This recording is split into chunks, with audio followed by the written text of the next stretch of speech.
Hello, what's up guys? For today's video, magpapalit tayo ng ating handle grip dito sa ating Euro Samurai 155. Pero bago yan, kung bago ka pa lang sa akin channel, please hit the subscribe button, notification bell, and like para laging updated sa ating mga bagong videos.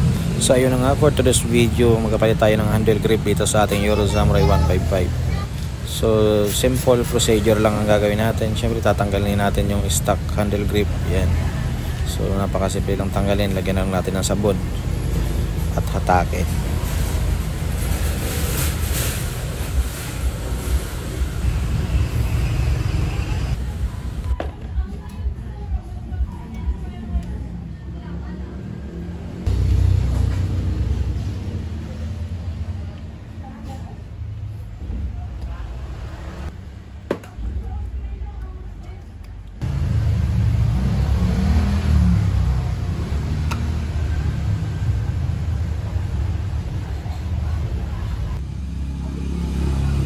Gara nito, meron nakaharang dito kaya mahirap siya ipasok.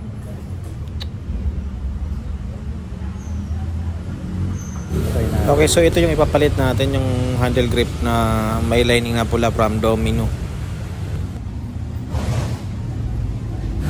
Okay, so ito yung dahilan bakit nagpalit tayo ng handle grip.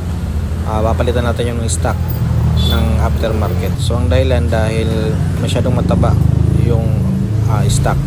Nakakangalay siya kapag medyo matagal ka nang bumabiyahe. Sa paglalagay ng handle grip, napakadali lang ikabit. Same procedure kung paano natin siya tinanggal. Siyempre tinanggal natin, nilagyan natin ng sabon.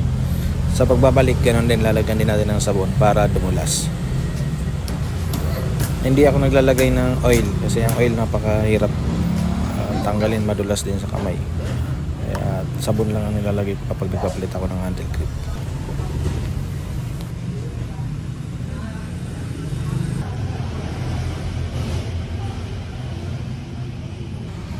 Dito may awang, ito yung ito lang yung naging natin. Karoon siya ng awang ng kaunti. Hindi na natin masagad.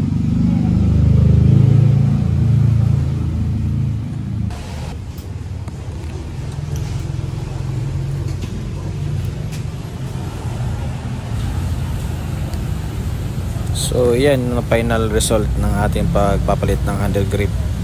Thank you for watching.